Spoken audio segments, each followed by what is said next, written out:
Hello guys, back here with another video, and today I'm wanting to talk about, it's the first part of a series I'm wanting to talk about, and we're going to look at the history of powerlifting. So like how the sport's developed into what it is today, what it used to be. So we're starting obviously at the back of the timeline. All my stats have been gathered from Open Powerlifting.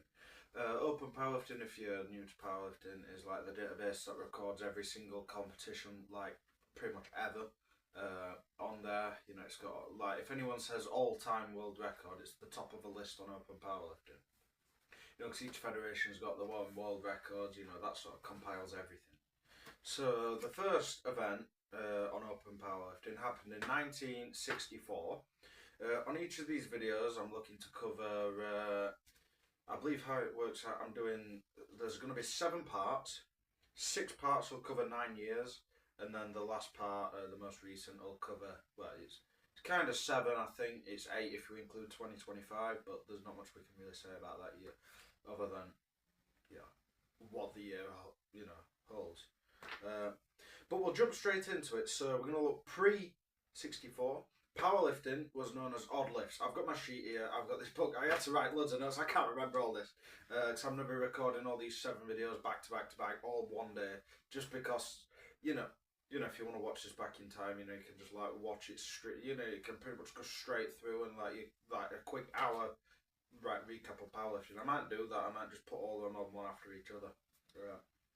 But yeah, pre-64, it was known as odd lifts.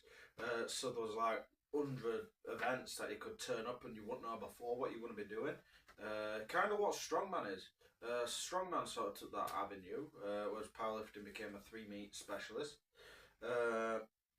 In the span, but like, I'm just going to hit you with some facts. Some I might detail a bit more. From 64 to 1972, just fact, there was no female powerlifters or male, which is, well, you know, when you kind of think of stereotypes, you know, it is a man's sport stereotypically. You know, especially back then, it was probably like really, you didn't see women in gyms. You didn't really see that many gyms. I mean, like in the first year of powerlifting, there was like 23 lifters, and even up to 72, I think there was maybe 100. So, you know, not many. It was either raw or wrapped, with wrapped being the most popular choice with knee wraps. The heaviest weight class was 110 kilos and heavier. The lightest weight class was still less than 52. Which I think that shows, you know, there was a lot more emphasis on being like strong for your body weight. You know, you didn't have these really heavy people around. You know, you went to the gym to like not be fat. You know, that was kind of like the thing. A key thing about 1972, if you're not aware, that is when the IPF was formed. IPF, the biggest federation in powerlifting. That's a key thing about the year 72. I had already chosen 72. I was going to do pre-72. It was nice. It worked out with how I wanted to plan the videos. Fun fact, in 1972, that is when the first 900-pound squat happened by a man called John Cook. That is a man that we're going to hear a fair bit of. You know, if you were to like research entire lifting, that's a man I saw quite a lot of. It was also with the biggest squat. He had the biggest total and the biggest dots. His dots was 577. So if we're looking back, we're looking at that dots, and we're gonna like compare it to modern day. That is a very, very good dots today. 577 is a very high dots for a big fella as well. I forget his exact body weight. I think it was about 140 kilos. So yeah, big lad. Again, 577 dots. But you know, you can probably work at that total they were shifting. It's big weight. 577 dots. That'll qualify you pretty much for any pro competition in the world today. That's the standard people's height in 72. Amazing. So I'm going to tell you now the the highest total from each year. So in 1964, it was 807.4 kilos.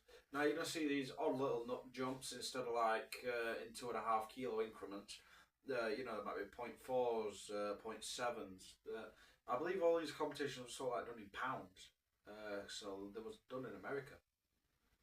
So 65, it was 858.2. That's a big jump. That's about 50 kilo jump. In 66, it jumped up to 874.9. Big jump.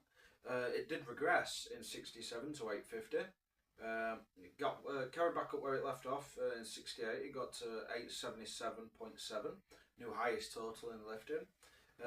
Then we jumped into the 900 totals in 69 with 918.5. In 70, this is where the man John Cook took all the powerlifting with his 934 kilo total. In 71, 979.7, and in 72, the big jump, 1,065.9 kilos. All done by John Cook, those last three. He was the first man to total 1,000 kilos. Very noteworthy achievement. You know, that's something that's very sought after today. I can't put enough emphasis on that. You know, when you look back over history, that's over 50 years ago when he did that. People say, you know, like sports evolved, you know, strength, you know, new standards. I think he set the standard very high, Mr. John Cook. You know, he set the standard of what a powerlifter should be. As you'll see, that was kind of like his last year. He didn't really do it after that. You know, it was sort of like powerlifting was just a thing. It wasn't. It was just. It still is a hobby now, but it just didn't like. There was no real meaning behind it. Competitions weren't really competitions. It was. You know, it was a big lad down at gym, and it was like, oh, we're just going to do a gym session and record our numbers, basically. There wasn't anything behind it till 72 when the IPF created World Championship, which even then, common misconception, the IPF didn't take off right away, as like most people like to think. It wasn't the only federation, it never has been. It was quite common. It was one of the small, it wasn't one of the small, it just wasn't the largest. IPF only really came to like fame when the Raw took off. That was when the IPF sort of like became the like the undisputed like most popular federation. You know, before then you had, you know, your WPCs, they were always big. You know, all sorts of federations, they also had an equal share. But that about wraps it up for this week. Next week we're going to be looking at 1973 up to 1981. So make sure you tune in then to find out some more powerlifting stats. And until next week, keep lifting that big weight.